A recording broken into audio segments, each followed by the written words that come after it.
And I guess I can do a little briefing like uh,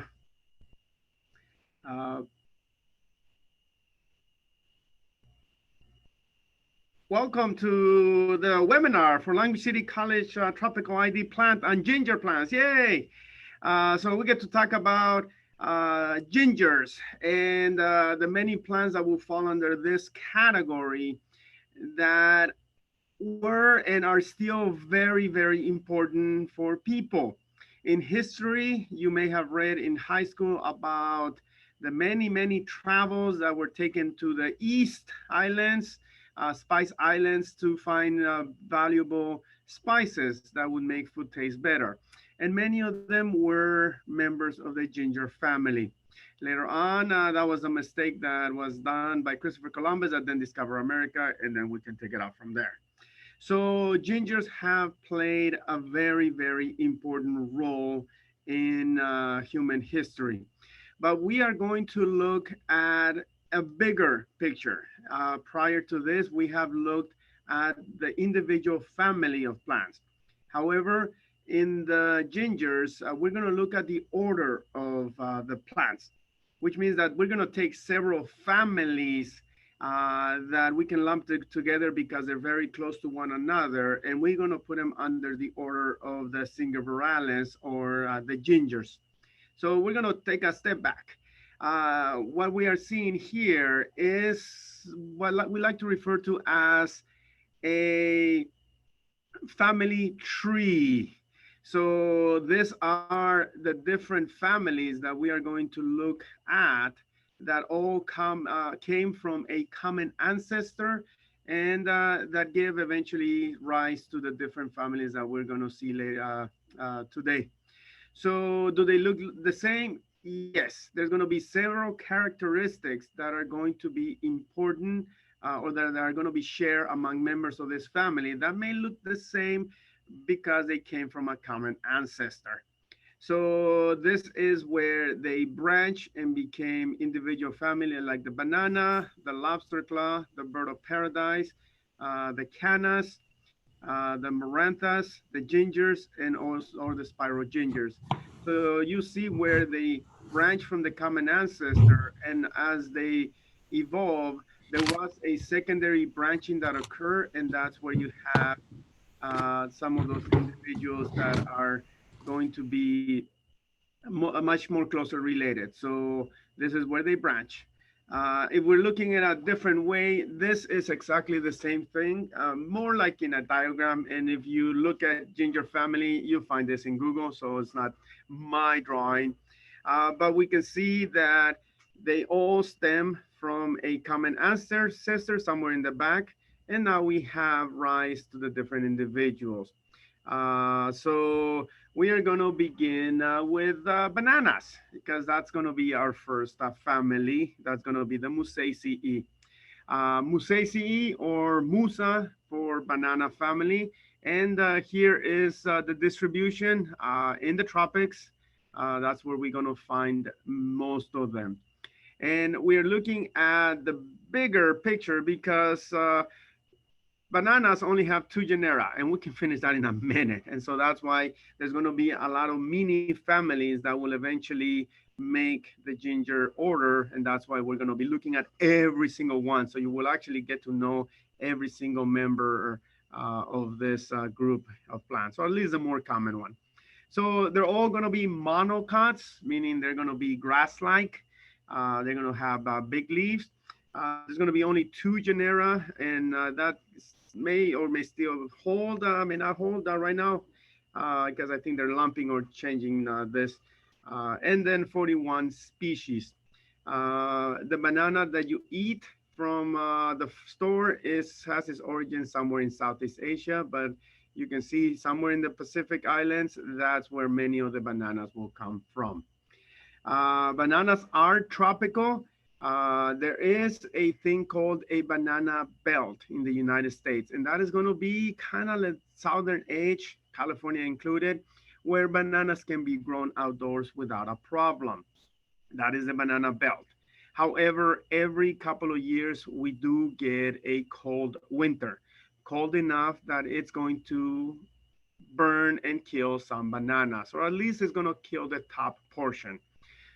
So be aware of that. So if there's some frost, bananas are going to be some of the very first plants that you're going to lose because they are going to be fleshy and they're going to be sensitive to the cold. But when we're going to be looking at members of this family, there are going to be certain special words that I'm going to keep using, so it's good for you to know. The first one is going to be the word monocarpic. This means a plant that is going to grow for many years, but once it decides to flower, it's going to die. So in this case, we have bananas that are going to grow. The stock is going to grow for about 5 years here in Long Beach or Southern California. And then they're going to decide to flower fruit. And then the entire stock that produced that cluster will eventually die. So it's a monocarpet plant. Many of them are going to grow in a clump or a clumping with an underground stem known as a corm in the case of banana. And you're going to have different offshoots or baby plants that will come out of the ground. So here is the younger offshoot of this banana. When you are looking at the stalk or the stem of the banana, the above the ground, that is going to be known as a pseudostem. It is actually the bases or the petiole of the leaves that are going to be clasping together that will create that thicker stem or allows the banana stalk to be upright. So that is made of the blade and the sheath, which is the sheath you can see on some old leaves that are still remaining. And so together, those are going to create a pseudo, which means false, and stem. So they don't really have true stems, or at least they're very thin inside. And so above the ground, you have a pseudo stem for bananas. Below the ground, you have a corm as an underground stem.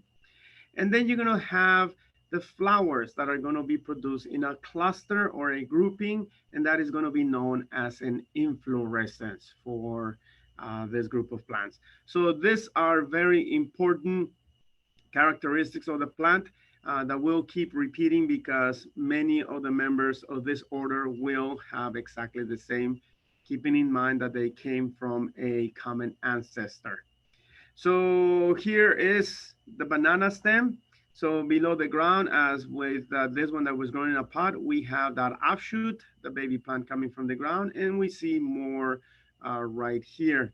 Those will eventually create a clump as this individual here. And so it is important that if you're going to be growing bananas, that you thin out some of those offshoots so that you allow only a few of them to remain. And that way there will be more energy sent out to the individual fruit and you're going to get much better fruit. And so when we look at that pseudostem, that is made of the leaf blade. That is going to be the green portion of the leaf. And then the sheath, which is going to be that yellowish portion that is going to be clasping the stem. If we were to cut that in half, this is what we're going to find. We're going to find the real stem is going to be at the center. That is what's going to give us the flower and the fruit. So that is the real stem, very small. And then surrounding that, we have the bases of those sheaths. And you can see where they are clasping together, one on top of the other. So here's a margin. And as one new one is produced, it gives the pseudostem a little bit more girth, a little more rigidity, and eventually it's going to get thick. But it's nothing more than the leaf bases that are very, very long that are going to create that stem. And you can see it right there. Or if we were to yank each of the individual leaves, this is where we find the pseudostem that is clasping the center stem in the middle. So pseudostem, and that's why it's referred to as false stem because it's not really the real stem of the plant. That's in the center, it's very small. When the plant matures, then the real stem will branch into the inflorescence or the flower cluster. And so here we have the banana that is going to have many other components. The first thing you're going to notice will be dark purple brown bracts. They are going to act as an umbrella that will protect the flowers when they are mature and they're fertile from the rain because there will be a lot of rain. So this will act as an umbrella for them. So very, very large, dark purple brown bracts will be part of it. And then the first grouping of flowers are going to be considered female. This will be the ones that would turn into the fruit. And so when we look at a close up of those, we are going to see that they do have the remnants of the stamen or the male component, but it's non-functional. So perhaps the ancestor in the past was had both functional male female components, but as time went by, they separated, and so the first grouping of flowers that are produced are going to be uh, female, or at least the male component is not going to be functional, but it's still going to have remnants of it. But the secret behind it is going to be the ovary or that immature banana that will eventually mature into the edible component that we get from the store. So female flowers. So here they are in a different view with the ovary or the baby banana in the back. And we have the stigma that will obviously take the pollen and the style and some of the petals that are not that attractive. The second grouping of flowers, so several female flowers will be created, and then at some point it's going to stop. And then the next grouping is going to be male flowers. And so the male flowers do not have a functional ovary in the back, so that's going to be very small. And you can also look at the thickness of the stigma. The stigma is very small compared to the females here that are going to become the fruit. So there's still a stigma, but it's no longer functional. So it's going to be considered more of a male type flowers. So here's the male flowers that will obviously not have any fruit. And so it is going to be important for you to remove those. Pollination is going to be through bats. So the dark purple brown, obviously not my photographs, are going to attract the bats. And so the big bracts are going to act as a landing platform for the bats to cling onto and be able to pollinate the flowers. And then that extra bract on top that would also protect it from the rain will protect the bat from some of its predator or even the rain as well. So that is their main pollinator, as well as some of the others, maybe some kind of bird. In now that they're in America, it's going to be hummingbirds, but perhaps some other bird in Asia or in Africa would be the natural pollinator for some of the pink ones. So a syndrome for bats is going to be dark purple brown flower color, and that's going to be the bracts that you see here. And so you have the flower cluster that will begin to turn into bananas. So here is the bananas that are developing. And so when you see the last female banana being produced and you see the first male flowers to be produced, that's when you should remove that banana heart, as it is referred to, because after that, energy is just going to be wasted on those flowers. And that energy could be better used for developing better, bigger, sweeter banana fruit. And so it is highly recommended that you then cut off the male flowers that will be produced later on to waste any energy from the plant. Then you can protect it. Every animal in the world loves bananas. Birds love bananas. And so it is not uncommon in the tropics for people to be very leery about banana clusters because snakes like to hide in them, waiting for their prey. Tarantulas like to hide among them, waiting for their prey, and all other animals. So you might see some kind of protection given to the fruit. Also from the weather, if they're going to be sold as a fresh fruit, they'll need to be protected as well.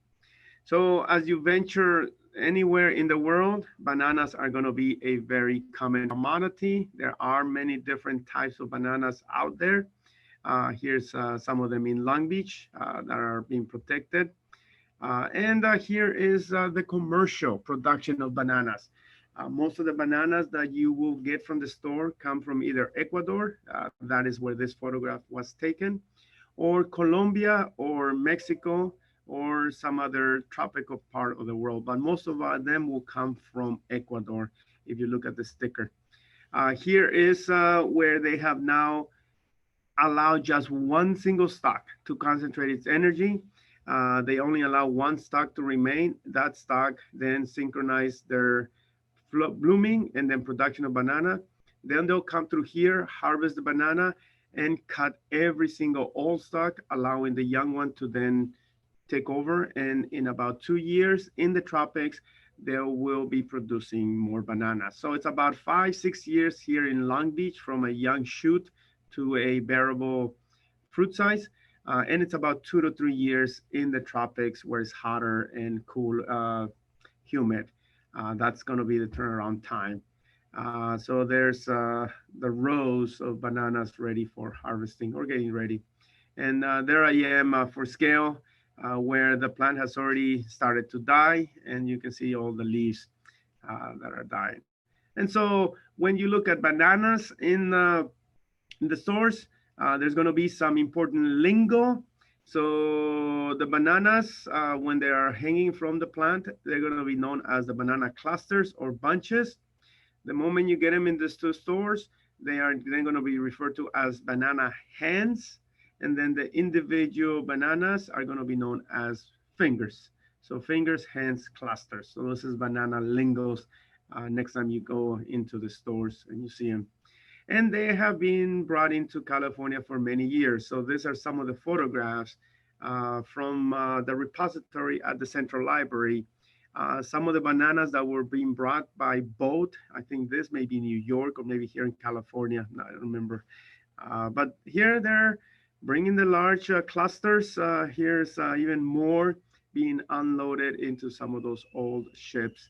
I think this is from the 30s or the 20s. So it is a very has been a very important fruit for people to eat.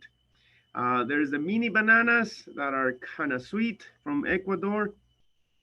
And then there's the Thai or Cambodian bananas that are also out there. Here's when for scale with at the market. And there's also going to be La Tundan banana. That is going to be the Filipino banana, or very, very priced in the Philippines.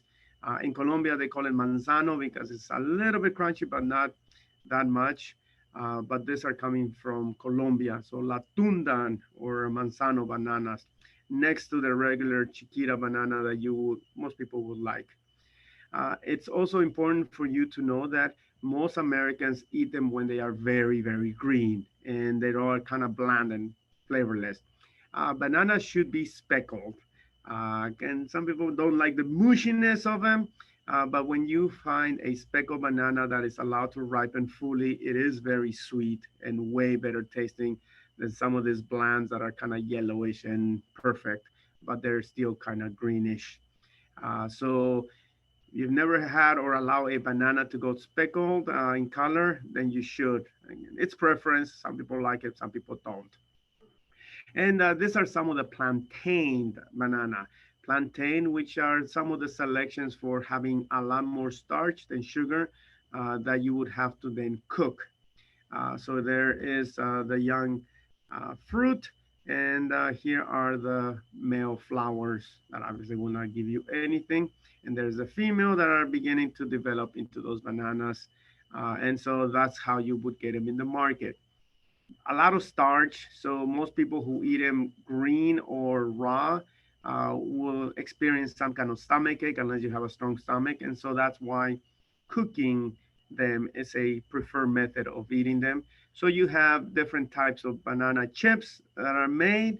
And so in tropical countries like Ecuador, Cuba, and other areas, it is a common side dish to eat banana chips or tostones or a different way. In Ecuador, there were tortilla-like products made out of banana, and they would make some kind of turnover, quesadilla, if you add cheese in it, and over a couple of other things. So in areas where bananas are plentiful, they will use them in the same way that people will use some kind of grain and make banana stuff. I came across this one, which in Trinidad and Tobago, and I wish I would have had it, but it was green. I had to cook it. I was there for 1 day, but I was able to see this Wamao plantain, or very different individual in Trinidad and Tobago, which I've never seen before. But I went away without tasting it. But here I get the photographs for you. Or we also have the red bananas. The red bananas, that here's a plant that I've seen in Florida, but I have yet to see growing outdoors here in California. And those will bear the red fruit that you need to allow them to ripen. So when they're getting really mushy or soft, then you can definitely begin to eat them. If you're not able to peel them easily, then they're probably too green. So give them some more time. And they have a very nice sweet fragrance and taste to them. So you might see them in the stores with this, such as this banana hand, and or in Southeast Asia, they would just boil them with water in water, and that's how they are being sold here. Just boiled banana that you can then eat, and it's good. So boiled banana, or the Thai banana or Cambodian banana. You can get it from the market, and the moment they're golden yellow, and if you start to pull them off, they will then begin to crack right about here. And then when that happens, they are ready. Then you can just peel them, eat them. They're very good by themselves, and they don't get too mushy if that's something that you don't like. So if you never had a Thai banana or a Cambodian banana, it is something very good. And then there's going to be some other weird bananas, like the praying hand banana. This photograph from the Fruit and Spice Park in Miami, Florida. Just the hands are kind of clasping, giving that appearance. And then banana seeds. So we are very lucky that the bananas that you get from the store are a sterile hybrid, a natural sterile hybrid that occurred somewhere, some thousands of years ago, and somebody stumbled upon it. And it's a hybrid that will never develop into seeds or develop its seeds, but it still produces the fruit. And that's why we take advantage of it. Uh, but if you were to have a banana with seeds, these are the banana seeds. They are very hard.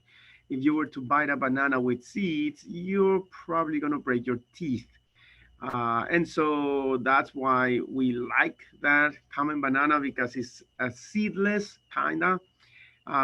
So when you start looking at wild bananas or ornamental bananas, then you can definitely start to see the seeds that I have here in the photograph, such as our Musa velutina. This is a photograph from Ecuador where the plant has become a really bad invasive species. It's native to Asia, but somehow the fruit got into, or the ornamental plant got into Ecuador, and now it has escaped into the forest. So here is just a close-up of those bananas. And here's the flower. And the flower is kind of nice. That's why it's an ornamental banana, because of the bracts. There's the flowers and there's the fruit. When the fruit becomes ripened, it will split, and bananas would normally split. But the fact that the seeds never ripen, it never had any need for this, so that's why they don't open up when you get them from the store. But if we look at wild bananas that want to disperse their seeds, they will split normally, allowing the birds, allowing the animal to eat the fruit, eat the seeds, and take them with you and them and drop them somewhere else. And so here's the banana that I cut, and you can see the seeds inside. The flesh is not that good for this specific individual, but I was able to take the seeds and harvest them and bring them out. So these are banana seeds. And then there's Musa coccinea, or the red banana. This photograph from the Huntington, another ornamental. Here it was growing outdoor. Oh, this is a Huntington steel. There's the bracts that we talked about. In this case, they're going to be reddish in color, and then the actual flowers are yellowish. This one is growing outdoors in Chiapas, Mexico, also tropical, so it was happy outside. It may be too cold for it to grow outdoors here in Long Beach or in Southern California. But if you have a conservatory, a greenhouse, you may get lucky with this one. And here's the banana that I open it up to see the seeds. Very starchy, not edible, and so it's not good for eating. And there's the inside of the fruit. And then there's Musela lasiocarpa or lotus banana. And I'm saying there might be two genus, maybe because this was Musela, it may be Musa, or maybe back and forth. So I'm not sure. So for now, we're going to call it Musela. Lotus banana, we used to have this one. This is a small one. And here's why it kind of looks like a lotus with all those bracts kind of forming the flower. The real flowers are going to be here. And to my understanding, nobody has been able to produce any real fruit out of them. So people have tried finding the seeds and they cannot. So it gets multiplied or propagated through the offshoots, not so much the seeds. So lotus bananas. And then there's going to be individuals that are non-clumping, such as this. This is a different genus. It's Enseti. It's Albician banana. Here it is, uh, growing by itself. So this will not clump. And this is in Cuba. And here it is, the red form that we'll get to see later on, being used in the landscape here in Long Beach. And that will eventually decide to flower. And once it flowers, as we spoke before, they are monocarpic. They're going to die. So the plant is already dying. And it has a very large flower cluster with gigantic bracts. And inside the flowers are going to be small, or at least a lot smaller than some of the other bananas. So obviously this one will bear some fruit with seeds, and that is how they are propagated, because once they flower, they'll die. The banana heart is edible, so you may see it in the stores. It can be chopped like cabbage, and then it'll be sauteed or mixed with other vegetables and create a dish with it. Popular in the Filipino culture. Or they also have pickled banana blossoms, banana heart. The Tagalog name is puso nasagi, which is translated into banana heart. But it is very good if you never had it. Or banana leaves that have served as a wrapping material or as a way of serving food. Bananas are non-toxic, so you can use the leaves for, oh, sorry, the leaves have been used for many, many years for making, wrapping rice or flour or making some kind of breads. So that is very important. And in Central and South America, later on, they adopted them for wrapping tamales and a few other things. So banana leaves are going to be very important. And so here's the Cambodian, I would like to say Cambodian tamales, which they have rice inside with banana inside. So rice and bananas, and those are sold in some of the local markets. Variegated bananas. So here is in Florida with the white leaves, striped leaves. And here's the cluster of bananas from the store. So this is all the different hands that you would find them. It's also important for you to know that many and almost all bananas that you get from the stores are gas, so they have to allow them to ripen in the store. So they're picked green, and so they gas them with a plant hormone known as ethylene that will begin the ripening process when they get into the warehouse in downtown LA. And in a few weeks, when you get them from the store, they'll be ready, they'll be full color, and people will begin to buy them. But they always are delivered green to the warehouses in LA. And so that takes care of the banana family right here. So now we get to see the bird of paradise with one branch here that I have never seen. So we're going to bypass that because that's very obscure. I think there's one or two individuals, but I've never seen it. So you probably will not. So the bird of paradise, does it look like a banana? Yes, it does, because they came from a common ancestor. Strelithiaceae is the family, so the bird of paradise, native to only two parts of the world. So South America and Africa. So this is where the ancestor was present when the two continents were together. And so when those tectonic plates separated the continents, one individual stayed in South America and the other individual went to Africa. Later on in the African continent, when Madagascar separated from the mainland, one individual happened to be in the Madagascar side that eventually became a different uh, bird of paradise type. And so there's only three genera. We get to look at both of the three of them and just about seven species. So it's another very small family. So here is the traveler's palm. This is the Madagascar individual. So we have a lot of the same components that we talked about in bananas with a few differences now. So these are not going to be monocarpic, so they will be living for many years, even though they'll flower, keep flowering, flowering. So for some reason, this one from Madagascar is non-monocarpic. We still have some of the leaf blades, and the leaf blade will be clasping the stem. However, with your burrow paradises, they will have a true stem. So it's not going to be that pseudo stem, or at least not as we've seen in bananas. So we have the sheath of the leaf and then the blade. We are not going to have a rhizome as the underground stem, and that's going to be what is going to create the clump. We're still going to have some offshoots, and then the flower cluster will have an inflorescence with very showy large bracts. So very similar to what we see with bananas. Here is a giant bird of paradise showing you that true stem that is now devoid of the leaves. So that's what we're seeing there. And we see just a big cluster of the different shoots coming from the base. Here is the traveler's palm. This is a photograph from Colombia, and you can see where several of them have been allowed to grow, and you see the clump. So the inflorescence is going to have very large bracts right there. And later on, the flowers will come out. So this is a giant bird of paradise. And so when we look at the flower and the different flower part, now there's going to be a brand new word for you to know. And that is the word tepal. We've learned sepal or sepal, and we've learned petals.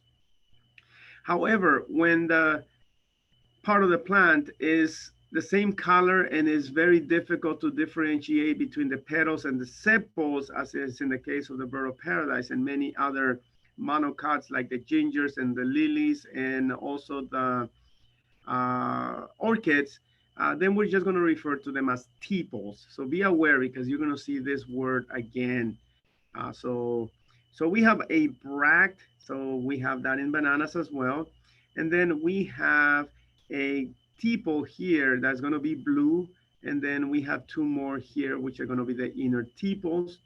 And then in here, the yellow are going to be the outer tepals, and there's going to be three of them. What's important with your bird of paradise is that the tip of this blue area, that is the stigma. So that is where the pollen needs to be deposited. So we have the outer tepals in orange, and then we have the inner tepals with the reproductive components in blue. All of them protected by the bract that's going to be green. And so when we look at the flower from above, we have the the inner tepals. There's going to be one here, two here, three of them. And what's also very important, they are going to be fused with the stamen. So when we open that area, now we're going to find the stamens or the male component of the flower. So now in this case, the flowers are going to have both functional male and female component. So we can pull back the blue tepals and we're going to find the stamens that will have the pollen that will eventually the plant would like for that to go onto the stigma of that flower. The pollination is going to be done through birds. Obviously, these are not my picture of the birds.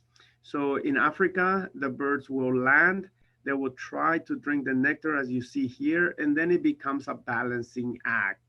So it's not very stable, it's not very solid. And so in the process of balancing itself as it's feeding, somehow the bird is then going to be coming in contact with the stigma and delivering the pollen to the flower. So that would be the natural pollinator for this birds of paradise. And then the fruit is going to be the dry capsule. So it kind of looks like a banana. It's in three segments, but it's obviously woody. And inside, all you're going to get is are going to be the seeds, and the pulp or whatever would constitute the pulp is going to be kind of a coat, an orange coat for the bird of paradise. So these are the seeds for them. And there's a close up of the seeds covered with the pulp, which is going to be kind of like the orange coat. The orange coat is going to be now attractive to a different bird. So the bird will eat the seeds and they will be the dispersal agent, and obviously not my photograph. Uh, so the bird of paradise, Strelitzia, is native to South Africa. The individual that stayed in the Americas then evolved into Pechenospermum guianensis. And this is only native to the Guyana, so French Guiana and Suriname. And so here is the individual, the one in South America decided to keep that monocarpic, so it will flower and die. But it still keeps more of a clump. There's a friend from Holland for scale, so you can see how big it grows. And here are the bracts with the flower clusters. So much larger, much wider space than the bird of paradise. And here's the fruits, also the dry capsule with the orange color seed covering. And there's the individual seeds with their cover. So this is the South American individual. Bird of paradise, Strelitzia, is the South African individual. And the one that went to Madagascar is Ravenala madagascariensis from Madagascar, known as the traveler's palm. Traveler's palm because in between the sheaths of the leaves and the stem, the plant will catch water, making it available to the travelers as they were exploring Madagascar and saving their lives, because Madagascar could be quite dry in the wrong season. And so this is when we cleaned it. We made it look a lot better. So we took away the outshoots, and now we have a nice clean individual. And there's some of the bracts for this flower. The fruit is the covering, and the fruit is or the seed is going to be blue in color. And I've been looking for one. I've seen it, but I've never photographed it before. Here is the one that was in Naples, but the biggest bird of paradise, sorry, traveler's palm in Long Beach is around 10th and Cherry. So just a little bit west on Cherry and 10th, you'll see it. Now it has reached the second story building. So if you're in that area, it's a couple of houses away from the 7-Eleven. So 10th and Cherry, that would be the biggest traveler's palm here in Long Beach. Here they are in Suriname, just used in a nursery. Here they are when they're a little bit bigger. And here they are as a mature specimen in Martinique. So this is the airport in Martinique, Caribbean island, by themselves. And they'll keep this fan shape for the rest of their life. And here they are. So you can find them throughout the Caribbean. You can find them in South Florida. You can find them in Puerto Rico, Cuba, and all throughout the Caribbean islands. It is an iconic plant. Here's in Suriname by the petrol station. And Suriname Airlines has it on their icon because it's a symbol of the Caribbean islands. And then we got the regular Strelitzia, or the regular bird of paradise here. Once again, this is not from South Africa, but this is going to be the regular orange bird of paradise, not the giant one. And there's just a few forms. This one is Strelitzia juncea, rush bird of paradise, because the leaves do not end in a flat area. It ends in a very large, sharp point. So this is more unusual, much more difficult to find. And there's the flowers for that. The giant bird of paradise that we've seen before, with the white flowers and the tepals. And so those are all the individuals that make up the Strelitziaceae, or the giant, the bird of paradise family. The little one, obscure, we're going to skip it. And now we're going to talk about the Heliconiaceae, or the Heliconia lobster claw family, mainly native to the Americas, with a few disjunct somewhere in the Pacific Islands. But America is going to be the main source of them. One genera, Heliconia. So this is very, very simple. About 100 to 200 species. Here they are in the wild. They kind of look like bananas. Yes, they have the big leaves like bananas because they have the same descendants. So it's going to be, they're going to fill every single niche. So small shrubby individuals growing in the ground as a ground cover. Here they are in French Guiana. There's going to be baby heliconias, or they're going to be tree-like, like banana, size banana as well. So here they are in the forest as an understory plant. You see the big banana leaves. Those are heliconias. Here they are as a medium-sized shrub, large cluster with their flowers showing in yellow. And so here we have individuals from uh, Sherman Library. So you get a chance to go to Sherman Library in Corona del Mar, not too far from here. You can see a couple of nice individuals. So what do we got? Some of the same components in bananas. So it's going to be repetitive, monocarpic, meaning that these individuals that have flower are going to die. We got offshoots, so they're going to create clumps. We go back to the pseudostem, so the stem that is made from the leaf bases, and then we're going to have the inflorescence or the cluster. So here's the rhizome. That's going to be the underground part. And this one has been bursting the pod. So you see the rhizome stem with some of the newer shoots that are in green that will become new pseudostems later on. Here's the cutout of the stem, the pseudostem. So showing you once again the real stem that will bear the flower later on, and or the leaf bases with some of the air canals just to show you where the plant can move oxygen and breathe. So those are the sheaths of the plant. So here's the cluster of some of the smaller individuals. You may see them for sale. They're kind of tender, so I have yet to see good, happy individuals here in Long Beach. They are kind of cold sensitive, but I've seen them for sale in some of the nurseries, uh, and I have yet to find happy individuals. The inflorescence is going to be very attractive. So two forms. There's going to be forms that are going to hang or forms that are going to go upright. Different species will have different forms, all of them with a very large bract. And so they kind of look like the claw from a lobster, and that's where the common name comes from. So we have a bract that is going to be either showy or not. In this case, it's going to be very showy. In this case, it's not, but the flowers will eventually. And the flowers are going to be hidden. So here they are greenish in color, and then here's some yellowish in color coming out of the bract.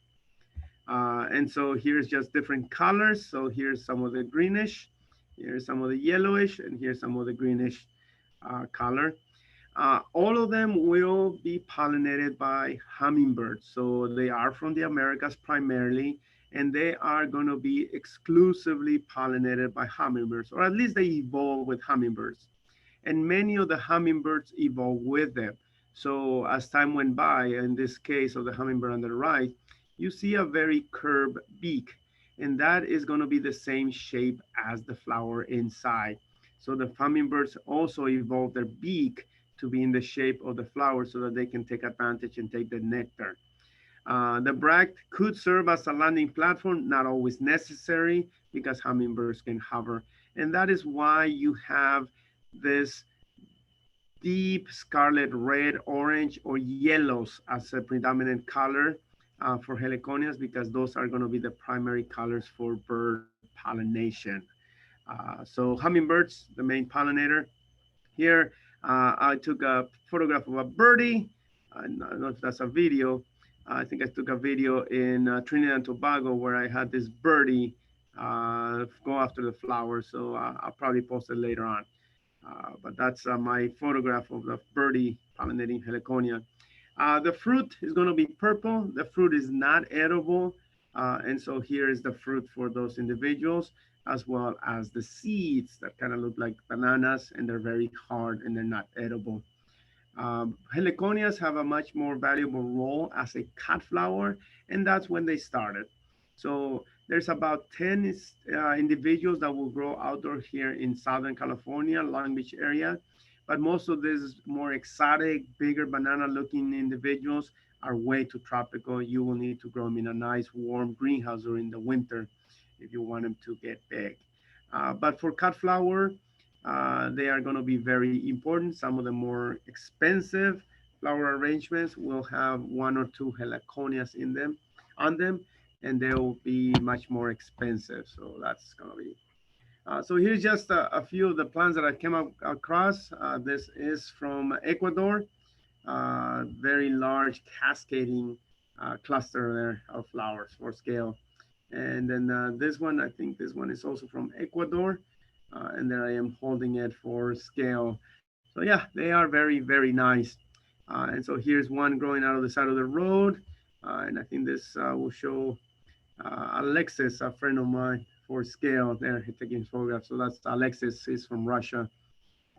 And then in Trinidad and Tobago, I happened to go to their botanic garden and I was able to photograph some of these other individuals with the pink bracts and some other individuals with some of the yellow bracts and or some of this yellow cascading and some of the more herbaceous types. So they come in every form, every size. This is Suriname. And I think this is back at here in Sherman Library and some of the herbaceous right here with the flowers and the orangey colors there with the greenish flowers kind of hiding. Again, the flower is not that exotic, but the bracts can last a long time. This is probably from Chiapas, and this is Chiapas, some of a resort where they have just selected a few individuals to be the main part of the plant, just creating a nice display right there. So Chiapas, Mexico. This is Colombia. We stayed at I guess it's a special resort that was landscape with heliconias. And in the wild here, I showed more photographs. This is in Mexico, Chiapas, where we came across this little pocket of forest, and it was just loaded with heliconias and some amongst other plants. So heliconias, lobster club family, one genera heliconia, easy. And then we come to the true ginger. The true ginger that at one point it branched into the spiral ginger. So Zingeberalales is the family, so that's the true ginger. Native to both the Americas, Africa, and Asia. Most of the spice individuals, so the one that we use for spice, will be from Asia. 400, 440 species, more or less. So this will be a little bit larger than some of the other plants that we've seen, and again, 1,000 plus species. So what do we got? Here's just a cluster of what we call the butterfly ginger. That is a very common ornamental here in Southern California. And here's the corner of the shade house. So this plant is still in the garden. So we have a repetitive of the same thing that we've seen with the previous plant. So we have monocarpic and flowers dies. We have a flower cluster. We have a rhizome that will make this plant bigger. We got the offshoots and we have the pseudostem. Here's the rhizomes for gingers. And so the rhizomes are obviously going to be the stem that are going to be used for the spice. Obviously, some of this ornamental do not really have any value as far as spices, but they still have a very nice flower and very nice fragrance. And so over time, as the pseudostem dies because they flower, you can see where the individual may branch or the stem, the rhizome may branch, and you see younger shoots as well as more shoots towards the tip. So that is the branching rhizome of this stem ginger. Here's the pseudostem. Again, the leaf base is clasping onto the true stem with the air pockets and some of the old ones that are that died right there. And here's the inflorescence. So there is a bract that may be present, and those are the buds, and those will later open into the individual ginger flower. So this is shell ginger is the common name for this. And so these are the flowers for them. So here's the bracts. The bracts on some of the species may be colorful, as in this pink one, or in our butterfly ginger, it's going to be kind of greenish, and then the flowers will come out of that. So they're not going to be as exotic or as showy. So here's the typical ginger flower. So ginger flowers are going to be weird in that they're only going to have one functional stamen. So they abandon all the other stamens and they only keep one. And so when we look at the ginger, we're going to find that there's going to be an outer tipple. Once again, that word where you have the petals and the sepals that don't have too much of a difference. We're just going to call them tipple. So it's going to be three. One of them is going to be kind of papery. It abandoned them. So it's not going to have any use for them. But when you look at the underside of the leaf, flower, you see the remnants of it. So there's going to be an outer tipple somewhere hidden on the bottom. And then we are going to have the inner tepals right here. So those are going to be the inner that are going to be small. And then we're going to have something very weird with your gingers. And that is that there's going to be one functional stamen with the anther and the filament, and the other stamens have turned into a petal-like for attraction. So those are going to be known as petaloid, meaning petal-like, staminoid, meaning stamen-like, because the source of them are going to be the stamens that revert back to being a leaf-like, petal-like structure for attracting pollinators. And so on many of the gingers, the main one is going to be known as the lip. And we'll see something very similar with orchids. And so we have a second stamen that became into a petal right here, and the third one right here with one functional one. And so when you look at a ginger flower, the showy part are not the petals. The petals are kind of not really showy, but it's going to be the stamens that have turned into a petal that will be the showy component. The reproductive components are going to be in the middle. And so you have the stamen that is functional that will have the stigma embedded in here. So I'm not sure if you can see it, but the stigma will come all the way over here. And so when we look at the shell ginger from a side view, so here's the bract, here's the outer tipple in this case, here's the inner tipple, here is the yellow stamen-like that is formed the lip. And so inside, you can see this colorful component is going to be that petaloid stamenoid, or the stamen turned to petal, which is going to be the lip. Here's some of the gingers that are used. So once again, gingers have their own niche. You're going to have different forms, different styles, different shapes, different sizes. So here they're being used at Sherman Library in some of their shade gardens, and there's some of the flowers with the inflorescence and the bracts. Here's an annual ginger that kind of looks like a tulip, sometimes referred to as tulip ginger because it kind of looks like it. They use it as an annual around here. Oh, here's cucurma. Cucurma, which is a different ginger with its flower and its flowers clusters. And here's just another one from cucurma from the Sherman Library. So cucurma longan, that is going to be very important. That is the turmeric. And turmeric has become now very popular as an anti-inflammatory. It's another dietetic substitute. It has been used as a flavoring, as a spice for many, many, many, many years. And now they're just using it as a kind of a medicinal type use. Again, very important, lots of good things in your gingers, lots of good flavoring, good medicinal use, good antibacterial use, you name it. But the curcuma, the turmeric is going to be a ginger.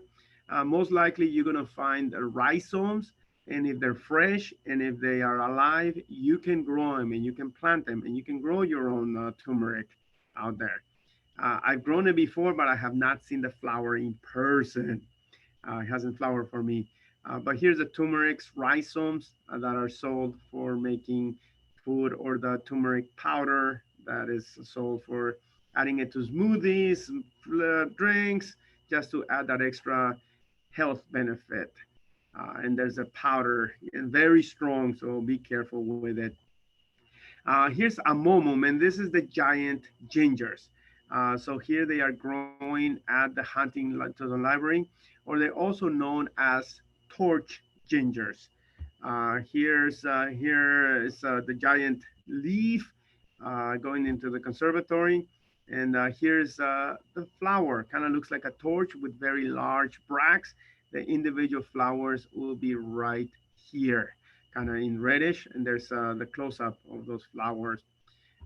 And then here they are growing outdoors in Mexico, Chiapas, Mexico, by a restaurant. And there's the flowers with the bracts and more coming later on. And there's the individual flower. So that would be the lip right there with a yellow margin.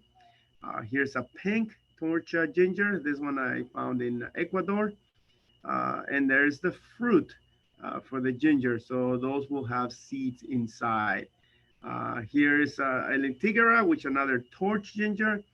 This one is took the photograph from Fairchild Botanic Garden, I think, in Miami. Lots of torch ginger. And this one happens to be from Ecuador, where I also got the chance to photograph the fruit. So yes, very nice. I want this torch ginger. Hopefully, it's too cold for us here in Southern California, so don't get your hopes up. But yeah, if you have a chance, do grow them because they're very, very nice. So there's the flowers. And Zingeber, the genus for Zingeberaceae. So this is going to be some of the true gingers. This is spectabile and spectacular. So here's the cluster of flowers coming from the ground. And the orange yellow, that's going to be the bracts. The flowers themselves are going to be kind of purplish in color, and you can see here protruding from the bracts and some of the buds inside. And so here's some more of those torch gingers, and there's the purplish, colorful petaloids, and then one functional one. So that would be the true flowers right there. And there's a close-up of that. In the side view, and so here's Hidicium. This is the butterfly ginger. This is the one that you can grow outdoors here without any problem. Photograph from Rancho Los Alamitos. There's the flowers. Here's the yellow form, and the white one is the national flower for the Philippines, and I think for Cuba as well. And there's a yellow. And in Cuba, even though it is not native to Cuba, I think it's native to Asia, it has escaped. So here's just a river in Cuba. And obviously, if it's the national flower of Cuba, I have to take a photograph in Cuba. And that's why I stopped and took it. So it's just growing as a weed, honestly. And it was flowering, so it was nice to see it in Cuba. And here's some of the native ones underneath the forest canopy, and they could be there. And so this I found, I think, in Brazil, and I'm not sure what, it might be a single bird, but I'm not sure. And then the other genus will be Alpinia. So this is one with giant bracts or bracts here, and then flowers will come later. Here's in Colombia at that resort, there was variegated gingers here with a white stripe. And here's the flowers for those individuals. So alpinias. And then I've grown this variegated here. I'm not sure if it's still alive. I think it didn't survive the summer without any water, but there's the flowers for this that I maybe I still have. And then in Colombia, I came across this one. There I am for scale. And here is, I'm next to the stems for scale. And that happens to have the flower fruit right there. And then here's from cultivation with the bracts. And many of the gingers can also make offshoots right out of the flowers. So here is baby plants that once the plant flowers, if it doesn't make a fruit, it could also make a baby plant that you can take and propagate and grow up a new one. Pollination is going to be mainly through insects. And so here I took a photograph of a bumblebee, and you see the perfect size where the stamen is facing down, and it's going to deliver the pollen to the back of that insect. The stigma will be found at the tip. So before this insect enters the next flower, it's going to probably give or deliver the pollen to the stigma and bring about pollination to that flower. So perfect for insect pollination. And that's going to be most of the gingers. There's a couple of smaller gingers that are very going to be very low growing. Uh, Chemferia, uh, too tropical. This is from Florida. It was grown as a ground cover. It's very nice, but again, I wish we can grow here, but we can't. So we have the flowers here for this individual, and there's individual flowers. And then from the high altitudes or the mountains, the Himalayan mountains, we have Roscoa. They go dormant during the winter when it's really cold.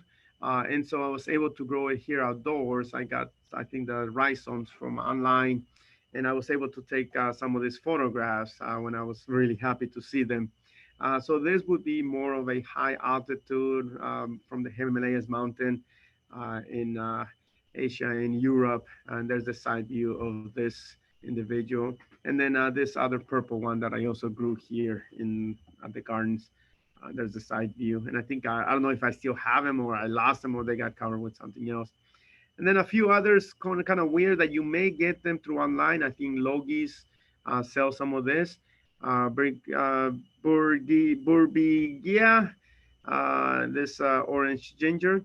Or if you happen to venture into South America, this would be the native ginger to South America, Renalmia, and I happen to find it in Colombia as well as Ecuador. So there's the flowers and the face of the flowers. And here's where I found the plant. And for this individual, it had the flowers right there, close to the ground. And it would also have the fruits that was able to then squeeze them out and be able to see the seeds and the pulp for this specific ginger. And then Globa, again, I've often seen it for sale in some tropical countries like Florida.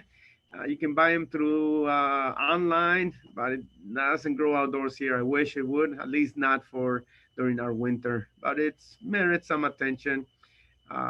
Shooting star ginger, or I might have another name. So here's growing outdoor in Florida. Uh, uh, but anyway, we cannot grow it. So here's some of the fruits for our piña. So the seeds, the pods burst open and they have a lot of red seeds inside. Obviously, that will be attracting another bird that will eat the seeds and eat the pulp and disperse the seeds. And then we have Gingerbread officinale. That is the common ginger or the one used for spices. Once again, if you find fresh rhizomes from the store that are fresh, you can grow your own ginger. I've known people who grow it outdoors here. I probably should try it because I have never seen the flower in person. I've seen the plant, but never the flower. So maybe I have, but I have never realized that it's this specific one. And so look out there for the rhizomes. Look at some of the tips. If you find a nice, happy stem, you can probably grow it. And then cardamom is another ginger that I may have grown it, but it's very difficult to get it to flower here. So now it is the seeds that are used for spicing food or also for spicing the coffee or the original coffee had cardamom and coffee. That is the Turkish coffee, or for also flavoring tea. So the green teas or the Middle Eastern teas, they will put cardamom, ground cardamom, and it makes it taste very good. I may have grown this plant, but I have never seen the flower in person. However, the seeds are available at your store. You can just kind of smoosh them, grind them up with your coffee, and it does give it a very nice flavor to it. So cardamom. And then there's a few other things like finger gingers that are used for the hot pots and a bunch of the other food items. Both cheeseburger here, frozen. I have yet to see them fresh, and or I have yet to see a plant. I'm gonna be keep looking for it. But I found a few other gingers, and I'm not sure. what they are yet. So here in Cambodia town, people are growing this ginger, and I was very happy when I saw it. It may be Kukurma or Long, forget the name. Oh, Alpina Galanga, maybe Galanga, I think, which is a different ginger that is used in Southeast Asia. It's more popular. So here's the flowers, and there's the close-up of it. And here's the rhizome as they are being sold in the Cambodian markets. So Galangan is the name. So you can also grow that one as well. Seem to be doing or seems to be liking our weather. And then the ginger that is used for real sushi.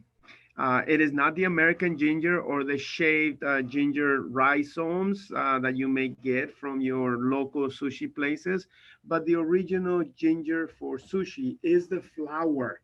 And so this is the flower that I saw in a Japanese market. So they are selling the ginger flowers that I guess has that flavor. I also found it as a plant, and I think I'm still have it in the garden for this individual. So if you have not had this ginger flower, you have not had real sushi. You just have the American version. But this would be the traditional ginger that accompany real sushi. And so here's some of the gingers that also have a good value for ornamental purposes and flower arrangement. So some of the torch gingers with heliconias. And here's from Costa Rica, would be one of the biggest exporters of gingers and heliconias to the US. And so with that, then we can look at the side branch of spiral gingers, also native to some of those areas. Spiral ginger because the leaves are going to kind of go around the stem, which on your other gingers is going to just be on either side. Everything that we've seen about the previous gingers or the previous plants there, so I will not read it because I was repetitive. The inflorescence will have bracts. So here's some of the bracts. And then we have here the flowers. So the flowers will have some of the bracts, and then we have the tepals and also the petaloid stamen, the same thing that we found with your other gingers. And then here's just two different views of two different gingers so you can see the actual flowers. Many of them are going to have nectary glands on the flowers that will hire ants to protect them from robbing their nectar. The true pollinator for this are going to be birds. In America would be the hummingbirds that will not need to land, and so they can put the beak inside. Here is some of the pancake ginger from South America. This is the genus Costus, very large flower. Here is the cutout of those flowers. So we have that one functional stamens with a stigma associated, and then the petal-like stamen that's going to be there. So here's the bracts with the fruits, and so there's the remnants of that, and here's the fruits with the seeds, or at least the pulp. So we also have that pseudostem, and so here's where the stem becomes kind of twisting. So they're called spiral ginger because for some reason this group decided to twist. And it's probably an advantage because you notice that no leaf is on top of the other, which means that every single leaf will be bathed in a lot of sunlight. And that could be very important because they are going to be understory plants. And so the little sunlight that can reach them, they'll take advantage of that. And so this is why they're referred to as spiral ginger. So here they are growing in the wild underneath the forest, all of them flowering, bright colors for hummingbird. Here's some in Cuba with very, very big leaves, and here's the flowers for them. The genus is going to be Costus primarily. So here it is in Brazil with the flowers coming out. And here's what they refer to as bamboo ginger or snake ginger. I wish I can grow it here. I've tried many times, but here's the flower clusters that come out that kind of look like a snake. And you can see with the sheath that remains, it has the color for kind of like a snake, and that's why they call snakes bamboo or bamboo ginger or snake ginger. And so From a distance, I guess this could look like a snake, and that's why they refer to it as snake. Here's a different one that I found in Brazil, and I was able to take a photograph, and you can see in the background the twisting or the spiraling stem. Here's another one. I think this is from striving or sorry, Fairchild. And this is in Mexico growing outdoors. You can grow many of these ones outdoor. So these are very hardy, and I have a few other species. Demerocostus, here it is in French Guiana or Suriname in that the Guianas. So here's the clump, and there's the big flowers. I think this might be Fairchild in Florida. Here's Costus in probably Fairchild as well. Yeah, so here's the flowers. And then Camel Costus, again, Costus, that's the spiral gingers. I grown this one and I may still have it in the greenhouse there. And then Costus uniflora, this is the ground, the floor of the forest in Brazil. We're walking next to the trail and we saw this really interesting and beautiful, very low growing plant with a gigantic flower. So yeah, this is Unicostus. And here's where I've grown several gingers because yes, I do like ginger plants and I happen to grow them. And I got into flower here in our greenhouse. And so here's Monocostus uniflorus with a big pancake looking flower. And then our bamboo ginger that I got from Costa Rica. This one I still have a lot of them. And then here's Mike Artus who had in his greenhouse, and I was able to photograph it from him. And here's another one. And so that takes care of the ginger. The next two are going to be very small. So bear with me. I know we've gone for a little bit. So we have Canna ACE or the Canna family, one genera, 10 species. A few of them are edible. So just the genus Canna. So here is some of the flowers, and the flowers are going to be a little bit more difficult to differentiate, but it has the same components as the gingers. So here's the flowers with that one functional stamen right there with the pollen. And so here's just the side view of them. And here's some of the more ornamental or ornate flowers. And so when we look at the flowers, the colorful parts, once again, will be those stamens turned into petal-like structures. And so there's going to be just one of those functional stamens with one stigma. And that's about it. Most of them will be, once again, hummingbird, or in this case, I was able to take a photograph of this butterfly taking the nectar. And then the fruit kind of looks like a ginger. It's going to be dry and it's going to have very hard seeds. They are very common out in the landscape. They are very hardy. Here they are at South Coast Botanic Garden, either as a water plant or growing in the garden. And here's big masses of them at South Coast Botanic Garden and more there.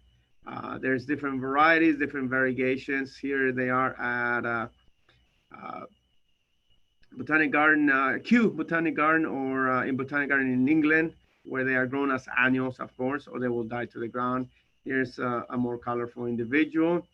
And so these are just some of the photographs that I come across looking for them. So here they are, simple, same thing, monocarpic, pseudostem, and everything else that falls for the other plant group. So canas.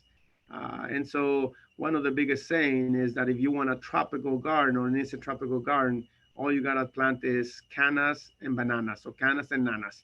Plant some canas, plant some bananas, voila, you have an instant tropical garden. And the last one is going to be the Maranthaceae or the Marantha family.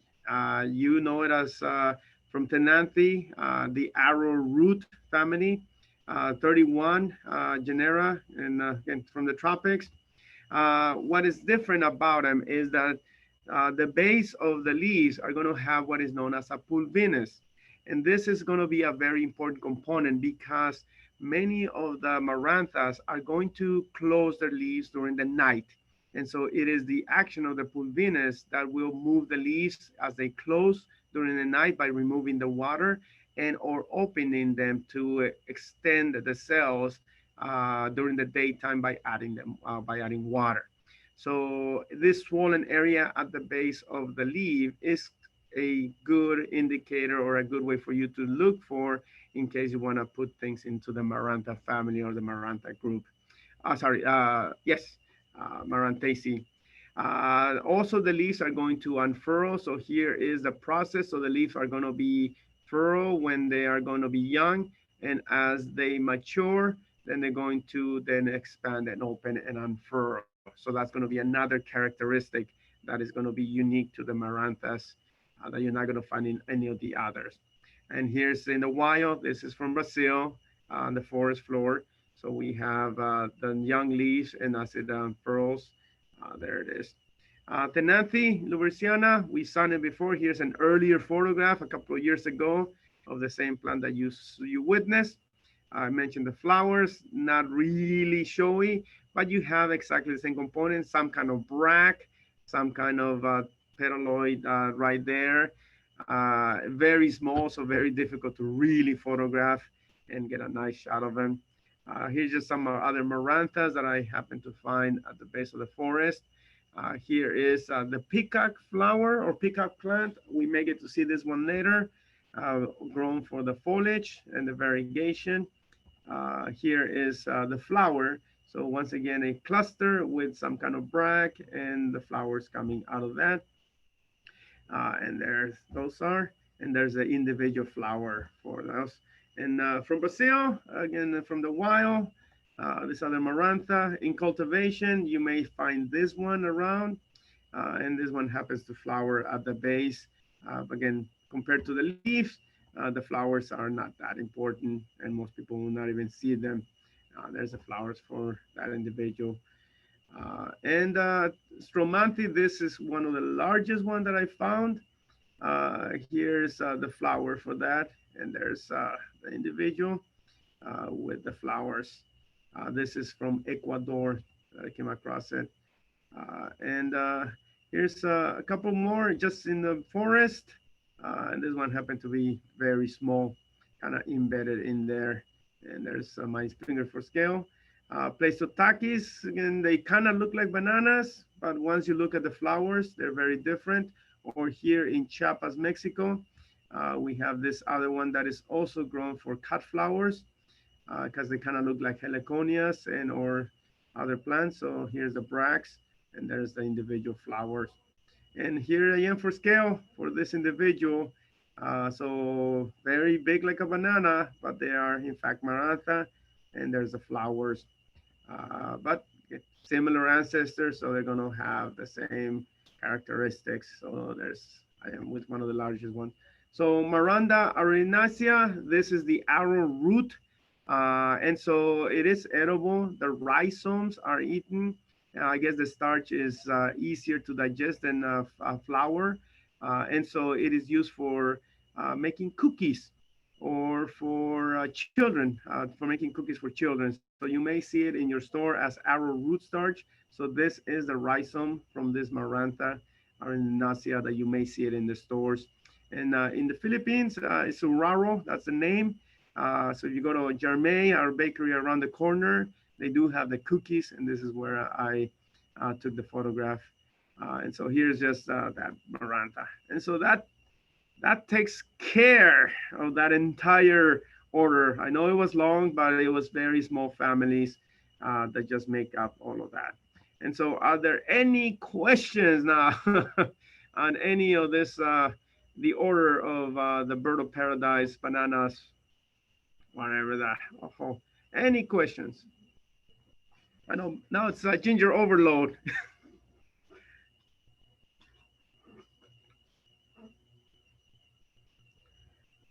All right, well, hearing none, I'll stop the recording so we don't make it longer.